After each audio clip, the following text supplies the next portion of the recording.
Ladies and gentlemen, please stand for the arrival of the official party and remain standing for the playing of our national anthem, sung by A1C Philip Mitchner and the invocation by Ms. Betty Nance.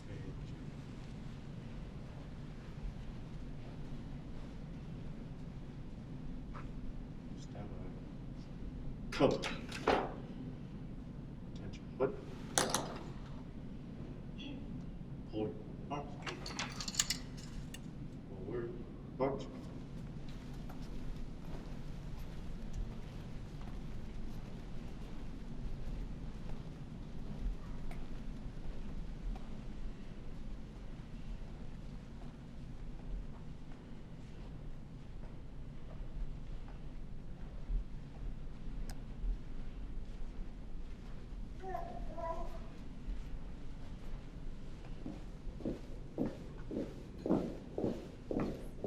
Coat.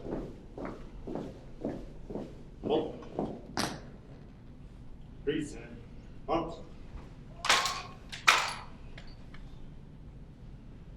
Oh, say, can you see by the dawn's early light what so proudly we hailed at the twilight's last gleaming, whose bright stripes and bright stars through the perilous fight o'er the ramparts we watched were so gallantly streaming, and the rocket's red glare, the bombs bursting in air, gave proof through the night that our flag was still there. Oh, say does that star-spangled banner yet wave for the land of the free and the home of the brave.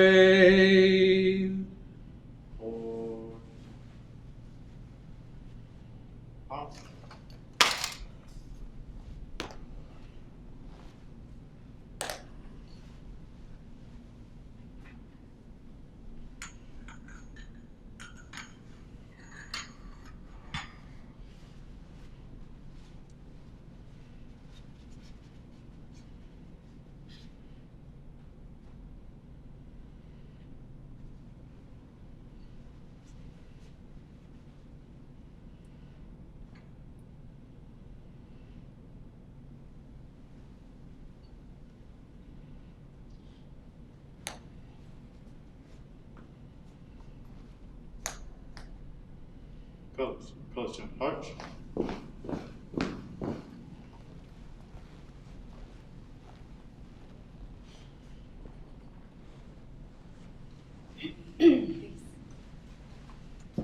Miss Betty will now offer the invocation. Let us bow our heads and pray, please.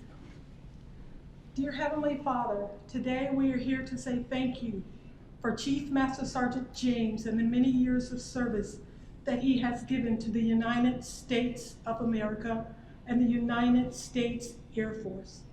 We also thank you for his family and friends and the many contributions that they have made in supporting him to become a chief among chiefs. Father, for every sacrifice that he has made to create a better Air Force, we say thank you. For the many lives that he's invested in and catapulted to be better, we say thank you. For his ability to think outside the box and get results, we say thank you. For his precision, confidence, and insight to be able to balance people and mission, we say thank you. Father, we thank you for Chief Master Sergeant James and his Aim High Airman race that he has run and he has won.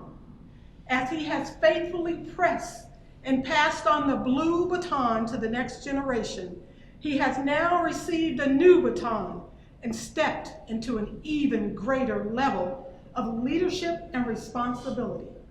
Father, we ask you to bless him in all of his endeavors, bless his family, provide them with expanded vision, a veteran perspective, problem-solving skill that is second to none, that would reach out not only to the Air Force, but other services and the nation in general.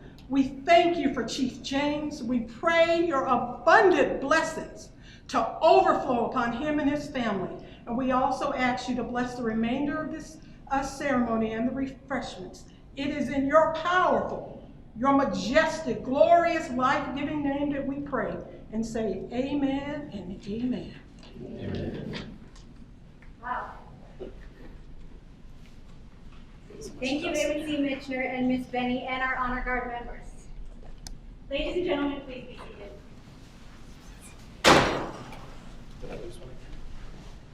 I'd like to take this opportunity to welcome our civilian and military distinguished guests in attendance today. Chief James' wife, Lynn, and their sons Jesse, Charlie, and London. And their daughter, Keita. His beloved father, Robert, and sweet mother, Mandy. We'd also like to welcome all commanders, directors, chief master sergeants, first sergeants, airmen, and our small but powerful Team Nellis in attendance today.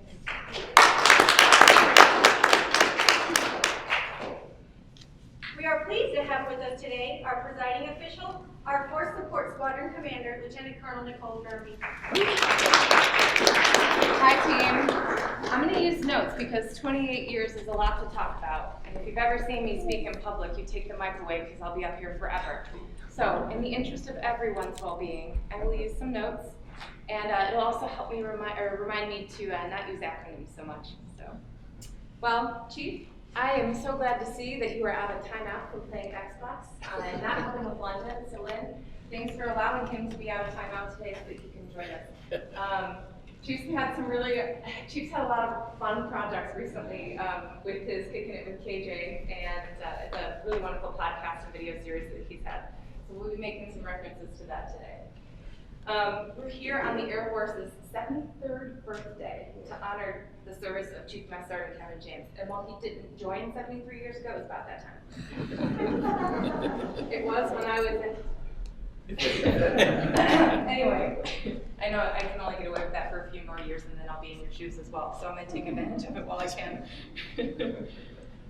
Well, it was just over 3 years ago and a few days, that Kevin put on that last strike. And I know that's one of the things that all of you are most proud of about Kevin.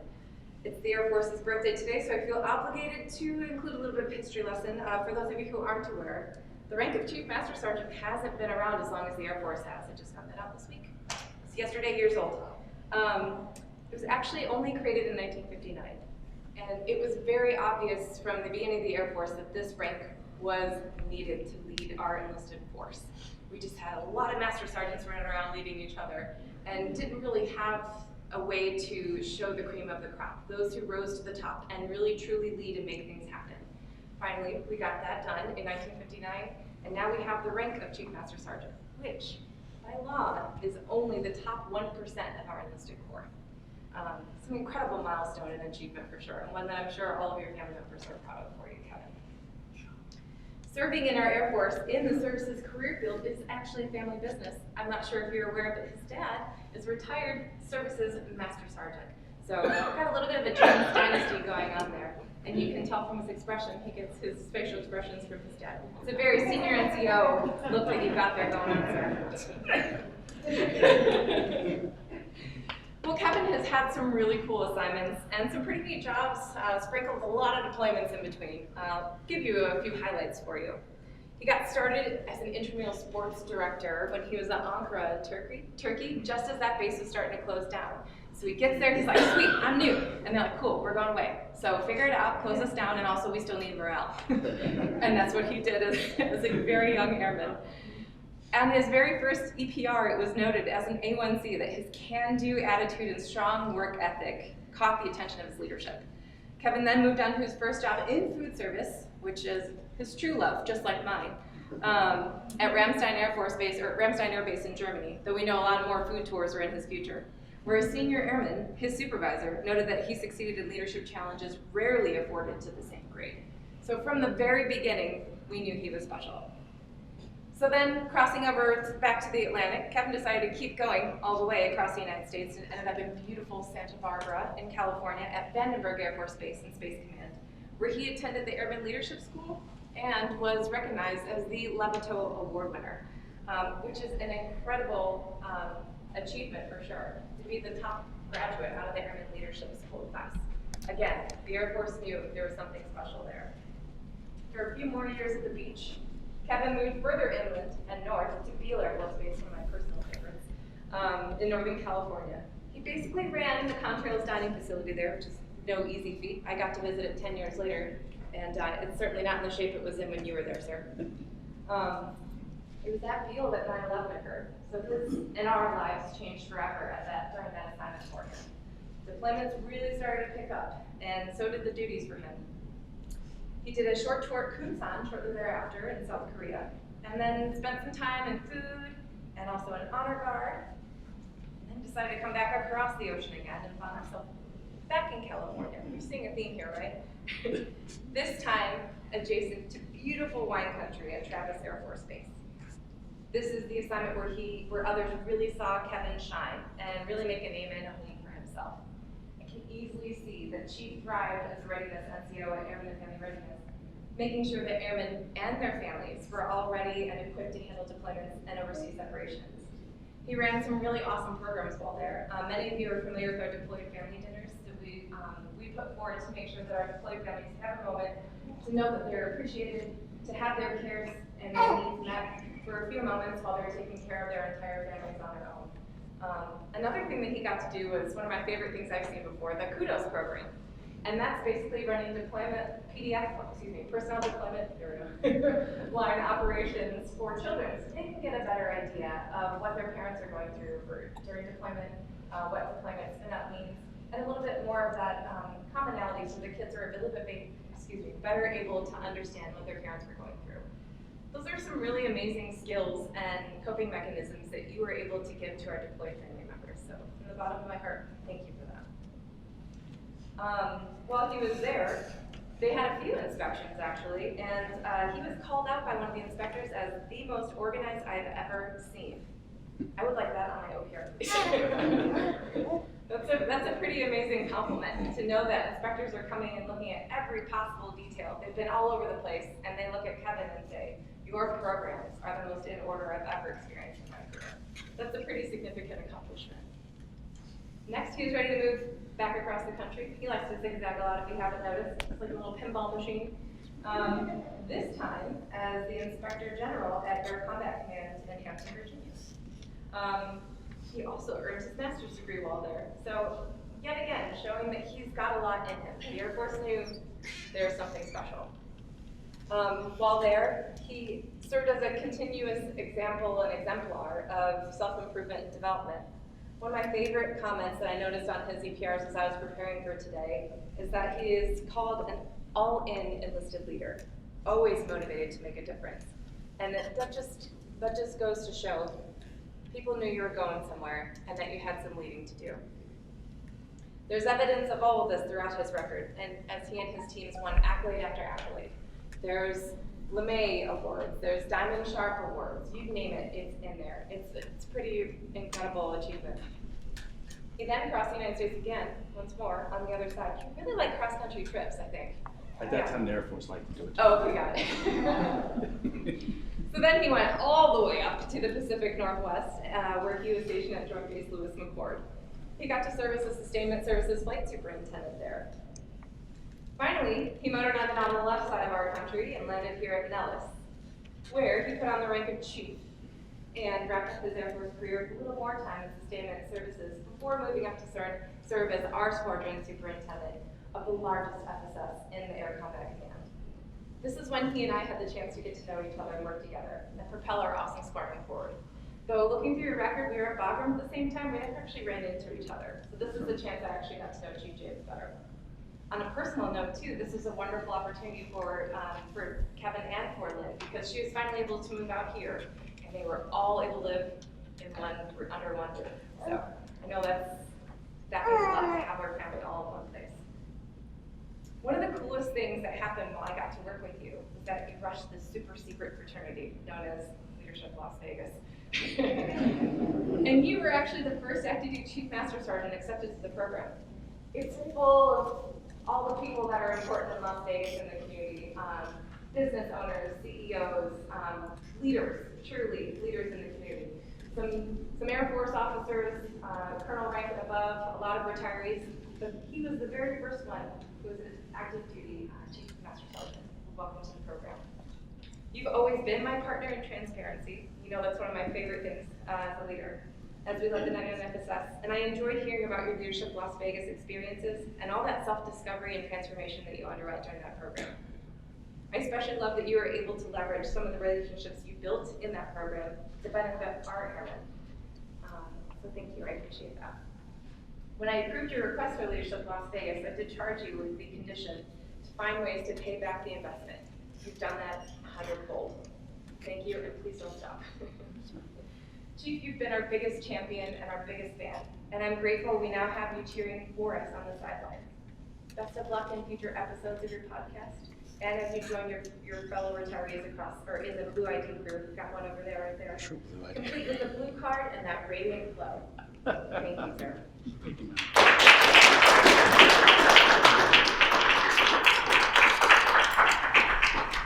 Thank you, Lieutenant Colonel Travis. Chief James, ma'am, please come forward. Ladies and gentlemen, please stand for the reading of the citation to accompany the award of the Meritorious Service Medal. Attention to orders.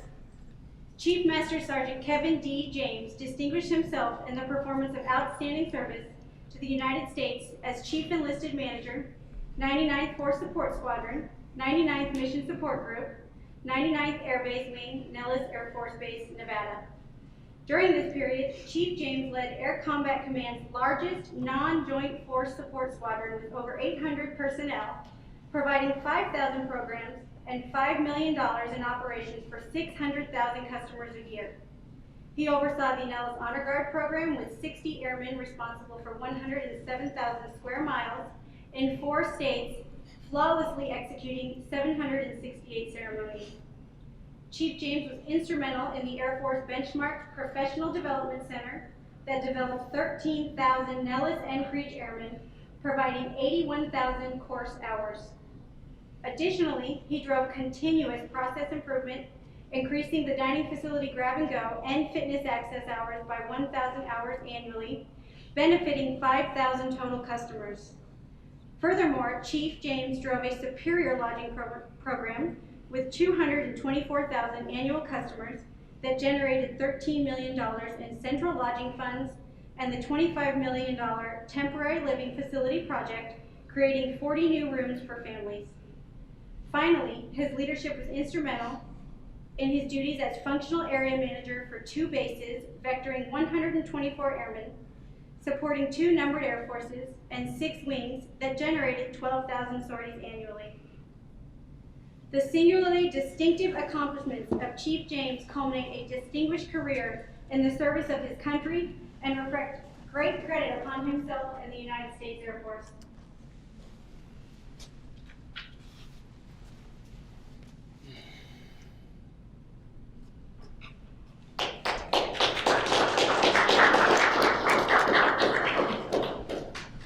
Ladies and gentlemen, please remain standing for the reading of the retirement orders.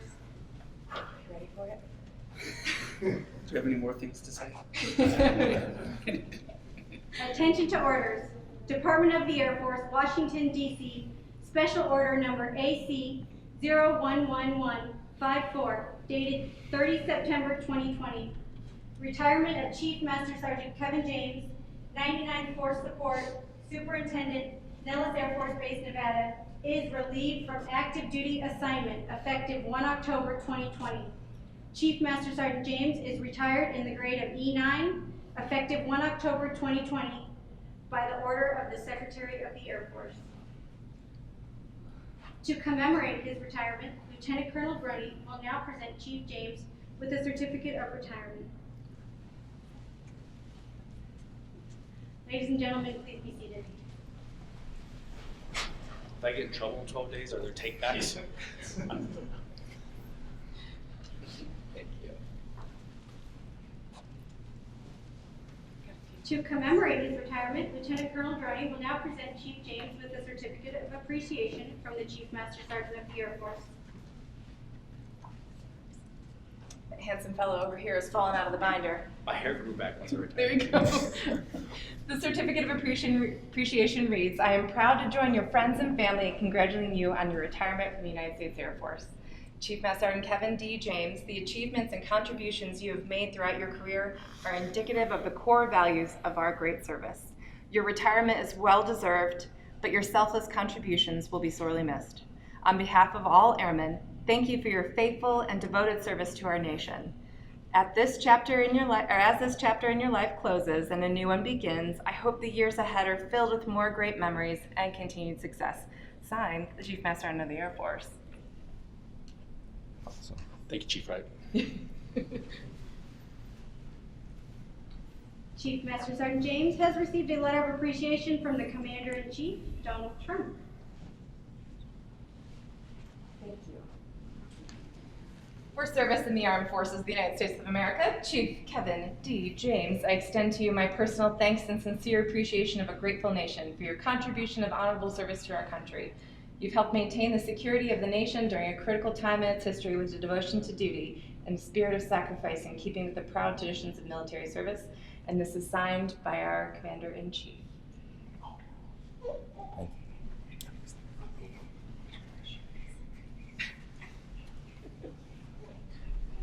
And now we invite Lynn James to the stage for a very special recognition of her personal contributions. Lieutenant Colonel Droney will present Mrs. Lynn James with the Air Force Certificate of Appreciation from the Chief of Staff of the Air Force and Certificate of Appreciation from the Chief Master Sergeant of the Air Force. Thank you. And her husband will provide her some flowers.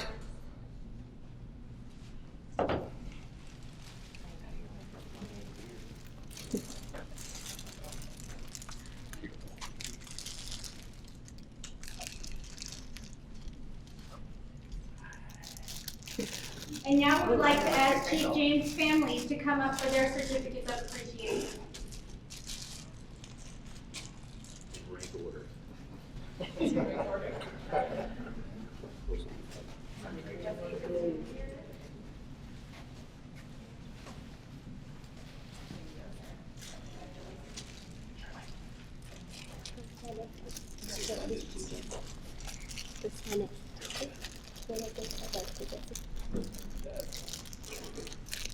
Thank goodness the whole family's out here. Baby likes the crinkle paper.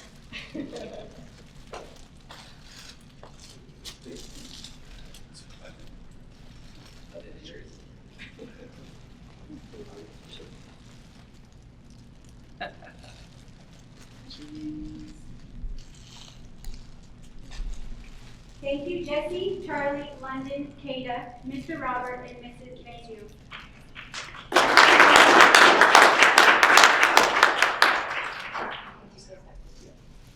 And Mrs. James is on stage. Every retiree receives a special retirement pin as a memento of their active duty service.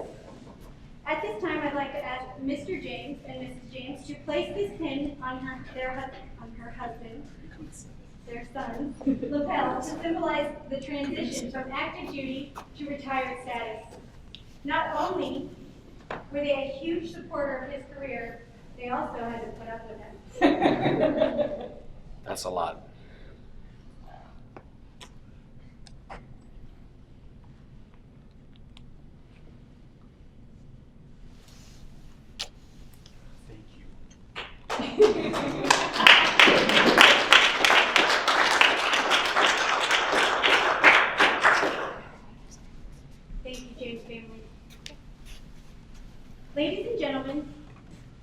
moment, we would like to present Chief James with a token of appreciation from the men and women of the Force Support Squadron. The big guy over here. Okay. So this is one of our absolute favorite things that we offer at our Arts and Crafts department, and they did a beautiful job. No exceptions here. The caption reads, Chief Kevin James, May 17 to October 2020. Thanks for your outstanding mentorship and leadership. Here's to conquering new challenges and taking on your next episode. Best of luck. Hashtag kicking it with KJ. Yes. Good play.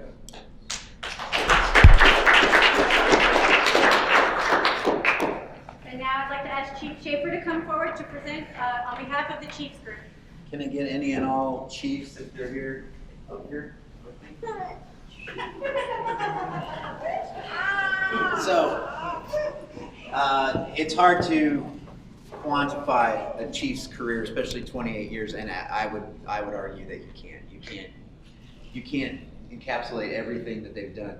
And one thing that the Chiefs group recognized, and Kevin was very pivotal in the Nellis Chiefs group, back even when it was the Nellis Creech Chiefs group. That was fun.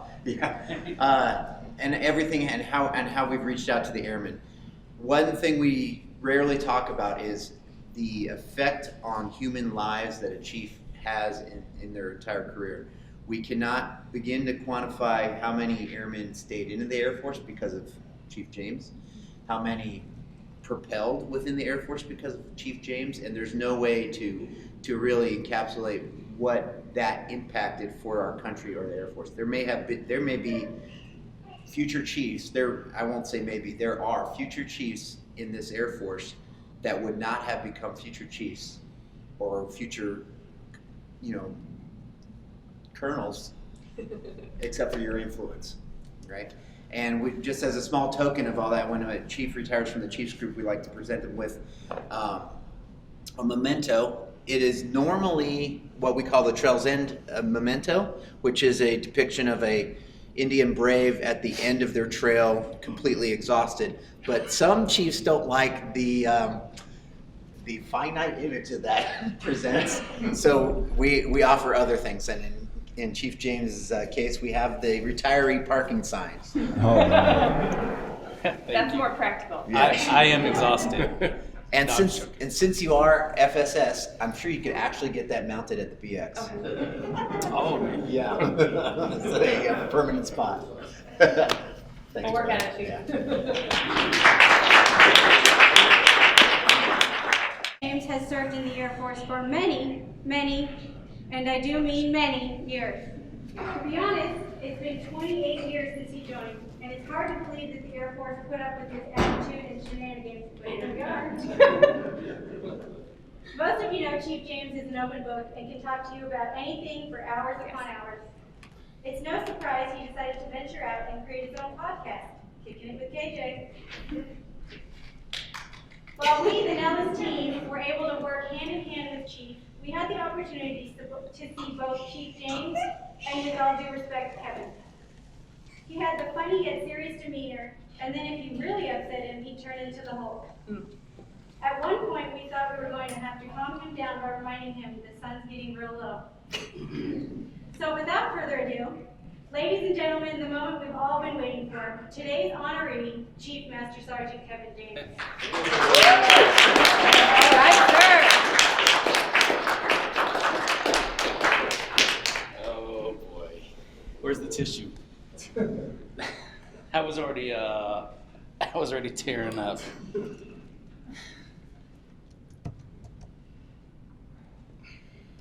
We can make the font bigger if you'd like. It's this COVID dust that's in there. Oh, that's terrible. We need to get ventilation in here. All right. So good afternoon, everybody, and thank you for coming during what I like to call the 2020 audibles, right? It's the year of audibles, and when I've had many years, and I'm not even reading off this, so here we go, right? So to think about this, you sit through many retirement ceremonies, you meet a lot of people, and you're like, oh man, wait till I get up there. And anything that I thought I was gonna say my brain is blank right now. So I should probably just read, right? You worked really hard on that. I did.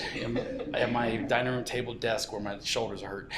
So let me just read this so I can get started, right? So good afternoon. Thank you everyone who is tuning in during what I like to call 2020, the year of COVID audibles. So very special thank you to you, Lieutenant Colonel Droney, for presiding over the ceremony and honoring me wrapping up 28 years.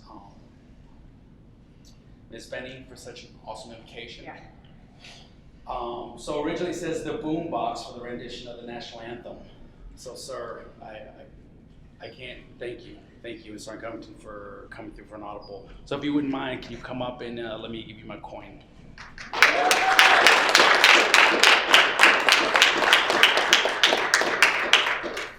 And I can't tell you preaching because all my sayings, my saying is less hua, more dua. And you're absolutely dua, right? So hands together for Airman Mentioner.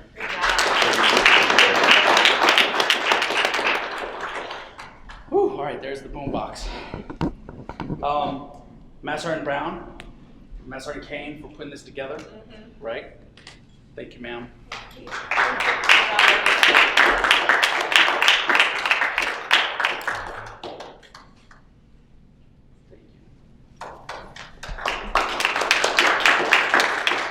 I led the charge on organizing this event, and if you ever know what it's like to work with me, it's very difficult. And it's not because I'm a pain in the ass, it's because I feel genuinely guilty asking for something.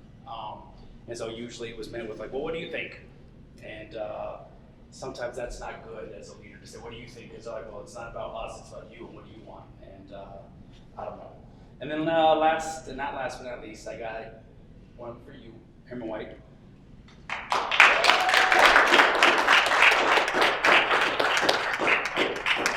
Thank you, sir. And then Senior Master Sergeant Cunningham.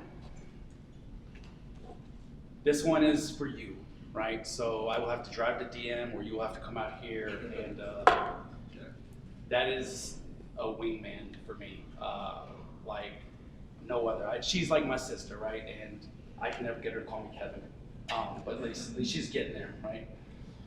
Woo, okay. And of course, I can't forget our DV, Mr. Curley. Dave Curley, thank you for being here. I know I wrote in here something for you, Barry, but the Chiefs, Barry, my family, like everybody, Miss Betty, this one's for you, right? For the yes. Yes, ma'am, come on. Oh. You don't need a mask. I don't have no respiratory system. Burn pit exposure. Okay, so I can't even get sick. Thank you very much. No, thank you. Honestly, like, her invocation was so powerful. Like, honestly, I don't even know if I need to give a speech. That really is what being an airman's about, right? So here we go. So let me set the stage before I start so we have a clear understanding of any observations you may notice during this speech. And like I said, while I usually believe reading from paper shows a lack of authenticity, I am wrong. Because for me, transparency. Good job. I am wrong. I have found as a chief, I am wrong more than I am right. Wasn't I talking to you about that?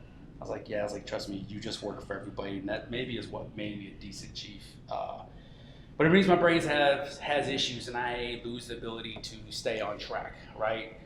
So I want to deliver a decent retirement speech versus being me, which is like Dory. So just keep swimming. If you witness my eyes leak, it is the dust in the air, not my emotions. If for some reason I start to keep it real, please know that I have automatically inserted with all due respect. Just for the sake of time, there's no need for me to say that each and every time. But I promise you, see, my wife's coaching me back there. She's like, get on with it, babe. I actually, when I read my speech, it was not the negative in it. So, come on, dude. It's a tough critic. Yeah. And then if I seem short of breath, it's not COVID, it's me sucking in my gut. So my blues will stay fitting. Right? Anyway, so let's get started, right? And I apologize if I'm lacking eye contact, because honestly, I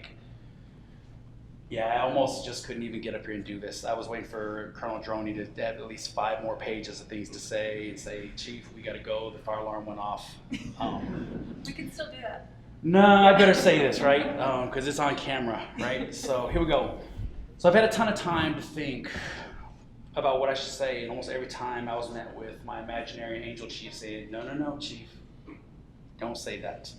And I almost wanted to say something on Facebook the other day when I saw that PT testing had been pushed to the right. It was honestly met with, are you because I spent 28 years making sure I met the standard. And I'm not a little guy.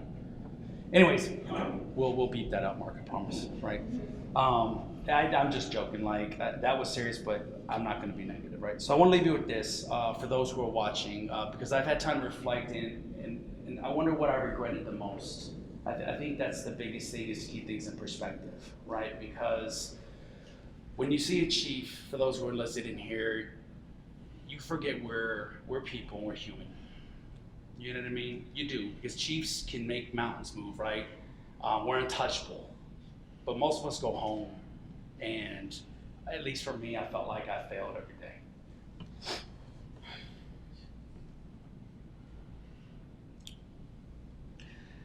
Do not lose yourself, and do not sacrifice what really matters. Don't chase awards, don't chase stripes, don't chase positions. And that was mostly motivated by some of my airmen and folks that I couldn't believe that I actually impacted, because I didn't think they liked me. You know, like when I was in here, you probably, some of you may have saw me fixing people's medals. I'm like, your medals are backwards, dude. But I made an impact by being honest and real and being fair, right? And some of that probably came from my younger days, supervisors.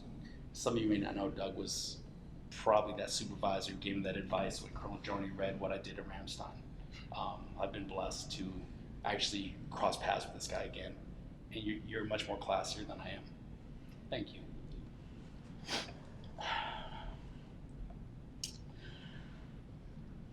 Don't chase awards, stripes, and positions. And what does this mean? It means that you can still serve honorably, regardless of what rank you are, regardless whether you win an award or title, because those variables don't define who you are and how you make impact. Focus on the constants of what really matters. I say this because it's the hardest lesson I learned in this journey, and even towards the end, the amounts of guilt I felt putting my priorities in order. My family was never first. It was always the mission. It was always the first one to raise my hand deploying. Ask my son, the cameraman there, or my daughter, right? And now even the life choices that have been made, you know, I even have to bring my young stepson, Charlie, and put him in the military life as well as my wife, right? London, you're gonna have the best of all the worlds, because I'll be old and you'll be able to kick my butt regardless of what I say. I say this because it's a hard lesson I learned in the journey, and even towards the end, the immense amount of guilt I felt putting my priorities in order to successfully transition to be a son and father hit me to my deepest core, because it conflicted with service before self. Because our core values say service before self. And this may answer some riddles, because Colonel Joni, more times than you know, I said I was a terrible chief for you. And you would give me a look like, what are you talking about? And I was like, shit, Nick, it's true. I was hoping for a no, but that's not, you know. But what it really meant is that, and I was talking to the chiefs, we're the first ones who will tell people to put their families first and put their lives first, and we're the poorest at doing it. And I can't tell you that I've been blessed with a commander who cared about me as a person, to say, don't feel bad about setting yourself up for life. Like, you deployed, you sacrificed, you gave up. But if you have a warrior ethos, service for self has always been your lighthouse. And I can't tell you, like Barry, that's my bro over there. He can't. The number of times, like, he probably wanted to slap me, and say, dude, like, really? Like, he would tell you I can vent to him about everything, and my dad and stuff like that. Don't lose yourself, because what matters is the constant, your families. Because once I get that blue ID card next week, I'm just gonna be another retiree, but I'll just be the kicking it with KJ retiree walking in the middle of the aisle of the commissary. And I can't pull rank, right? So I remember I'm like, whatever, dude, you're done. Right? Oh man. Everything I was supporting and advised you to do, I sucked at doing for 28 years. Nothing was more important than the mission. That's wrong. you will hear mission is more important, and that's wrong. And I don't care what rank person is listening to this, what career staff weenie who pushes policy who don't have to live with the consequences of it. That's wrong. Mission is not first. But your family is part of the mission. Right? And I think that's where we get lost in translation. Your family is part of the mission. And when I say that, you have to understand that if keeping your family together and loving your family and not missing as much time away from them means you don't get an award or stripe, that's okay. That's okay because you don't lose yourself. Right? Your family is more important than the mission, and I encourage you to do better than I did. Some of you may say that's easy for you to say, Chief. You got all the stripes, right? You look at my Subaru, it says it right there, all the stripes, right? You have awards, you know, but that is life, right? You're supposed to listen to those who came before you, right? Ask my wingman. Chief Shard is like my best, like, behind the scenes, undercover. We'll text each other, and he'll tell you that we are very candid with each other. Our relationship was not always 100% agreement. What is it, 50-50? Is that fair?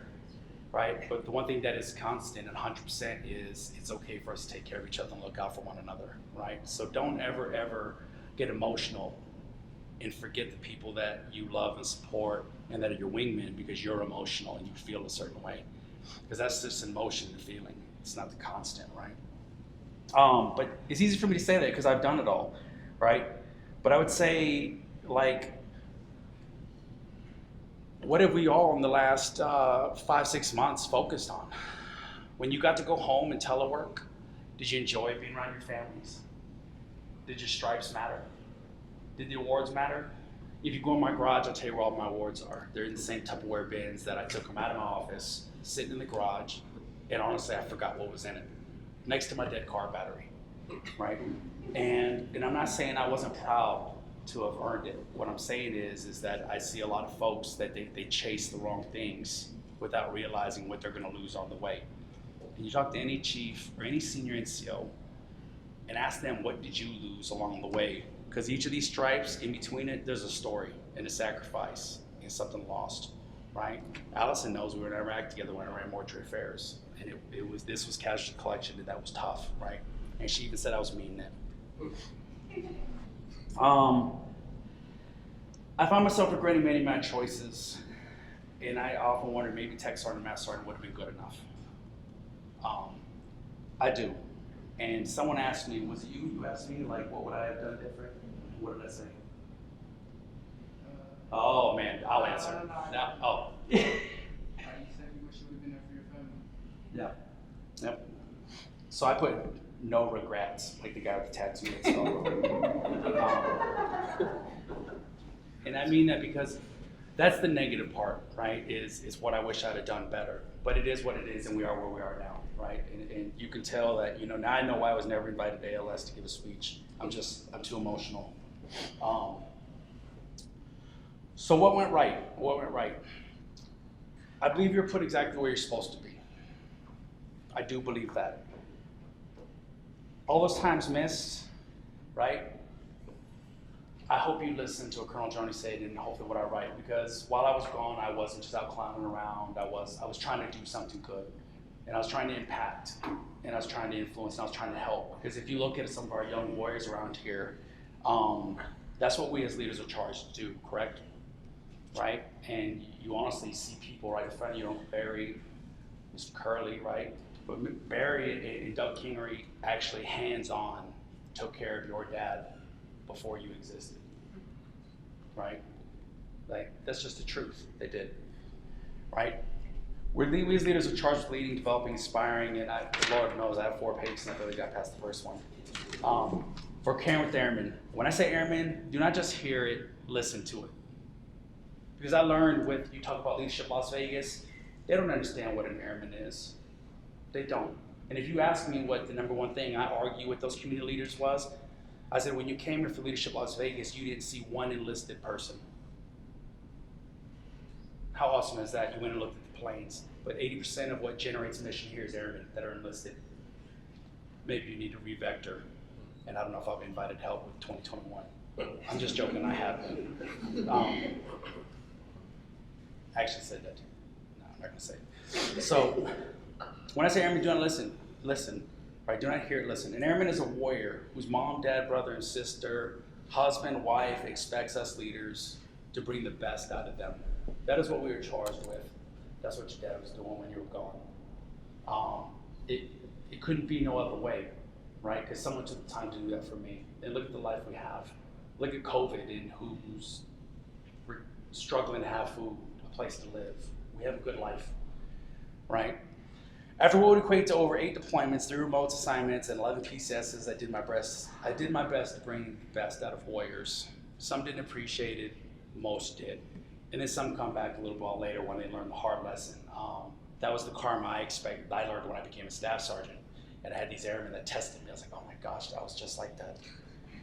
I did my best. I met the most amazing people. I think there was probably a lot on the RSVP before COVID hit, right? But it don't matter because I'm sharing it with you now, and you're like, God, Kevin, you suck, right? You didn't even read off your paper. I met the most amazing people. People that cared and developed me. I want to highlight a few. There's many. I promise you there's many, and please don't be offended because Kevin James would be in the crowd sometimes like, what about me, bro? Like, what about that time I helped you retire? Master Sergeant retired Warren Locke. That was my very first boss, and he had plane tickets to come here. And because of COVID, I understand, right? Master Sergeant Locke was this giant guy who played at Alabama, right? And he loved me like a son. He named his son Kevin. That was born right after our assignment. And I lost touch with him many years ago and reconnected via LinkedIn through his wife, only to find out he lived across the street when I was stationed at Langley. But when I got to go back to the Commanders Conference last year, ACC, we connected, and it was the biggest blessing. He was my boss when I was in Airman Basic. Dominic Bailey, retired Master Sergeant. He was my boss from Airman to A1C. And as God put it, I run across him all the time going to get on a recumbent bike here at the Nellis Fitness Center. He was supposed to come here. He is the one who wrote on the APR that Kevin was the bomb. Or what? Dominic, you were right. Doug, he was my boss when I was A1C senior. Treat him like son. And I don't know if it's good, bad, or different. I love you to death, even though you may not think so.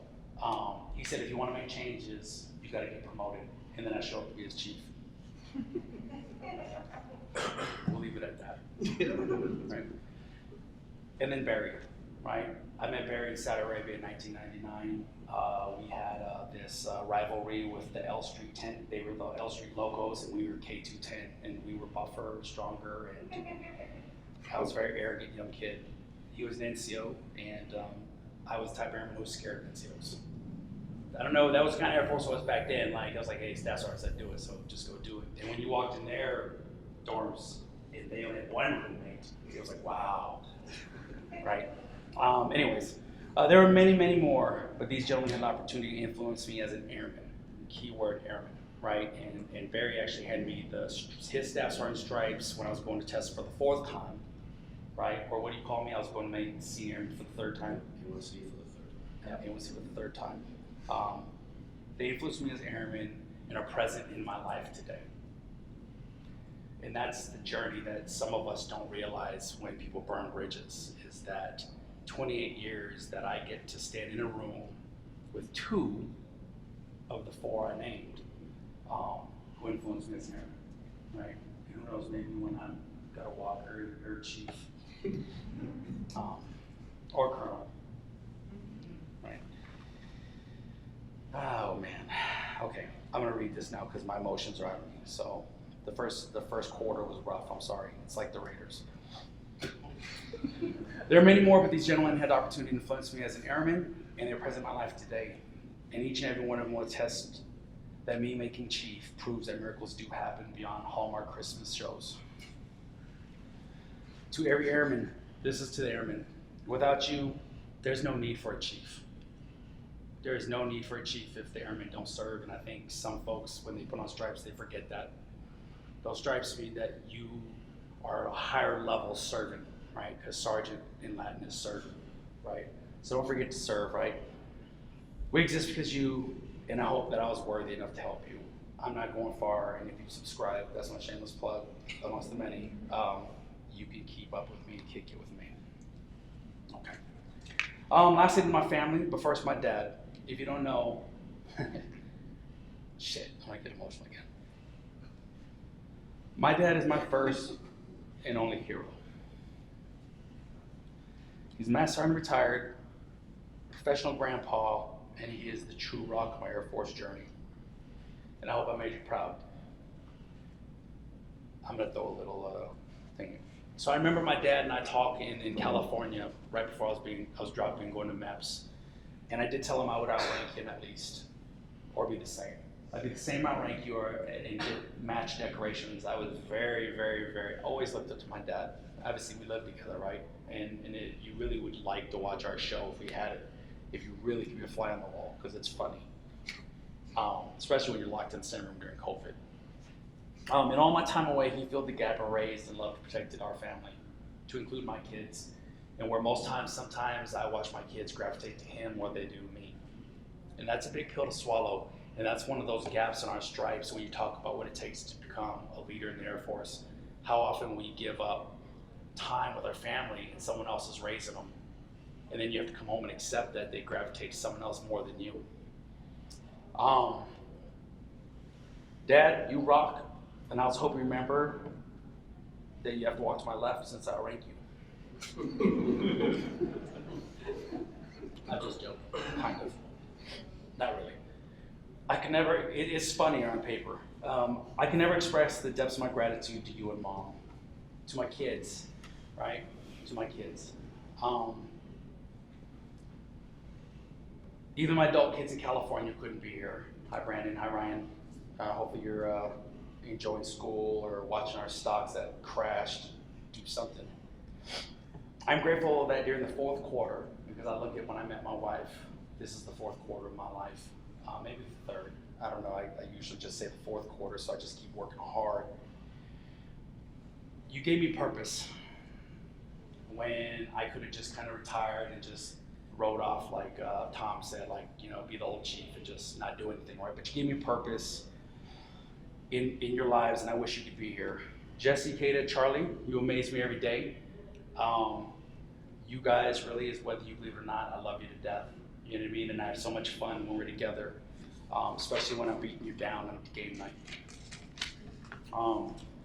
Because I think you guys know you let me win, right? Right? Because I'm old, and that's what you do when folks are older, right? In all seriousness, the life of a military child is not easy. It is not easy at all. You're forced to miss holidays, presence of both parents, and you have to move against your desires. And I'm thankful that you made it easy. All of you have really made it easy. You've been very, very forgiving. And I appreciate that. When COVID is over, I promise we'll do something fun. Lastly, to my wife, who accepted this very broken dude for real. Lynn, I love you so much. Right? Yeah, like you're perfect. Mentally and physically, I'm broken, and you're everything I really didn't believe existed. And I've been around the world, right? Like, yeah. No words. You're perfect, and our paths are now a super highway that led to our London Bridge, bringing our family together. For those who don't know, London is named London because it's a bridge, right? And it brought our family together, and which he has. I didn't expect to lose so much sleep in my final days, but I actually haven't. I have a phenomenal wife who lets me rest while she takes the helm. We're blessed, and I love you, and I'm excited for our next chapter. Right? Am I going too long? I promise you, this is all that's left. A wise mind once said, less hua, more dua. So we reached that part where I've exceeded my hua for the day. This was not, I promise you, I stuck to this script about 30%. Let me just be genuine and not read. Like I said, I'm not a reader because I feel so inauthentic and I'm still struggling with it. I'm thankful for each and every one of you who are here in presence. For those who will tune in, I'm grateful. There's some chiefs out there that I love who they didn't get a retirement ceremony. And that's just not cool, COVID. You know what I mean?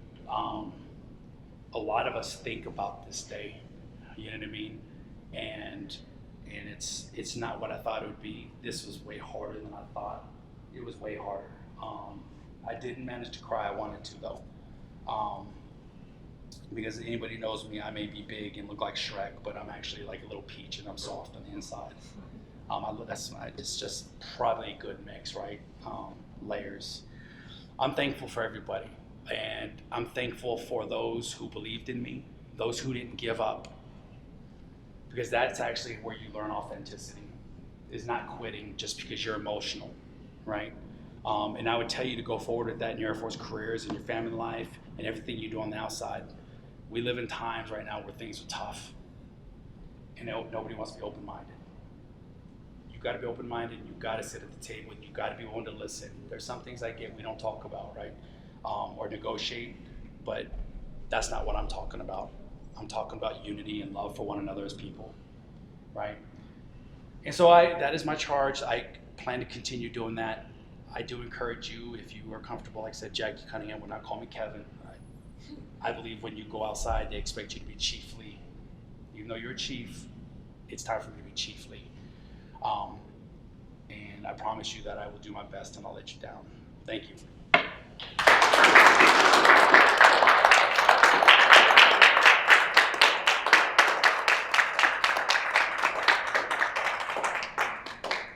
you, Chief James. We of Nellis Air Force Base are proud to have served with Chief Master Sergeant James and his wife, Mrs. Lynn, and family. We wish them continued success and Godspeed. Ladies and gentlemen, please stand for the playing of the Air Force song and the departure of the official party.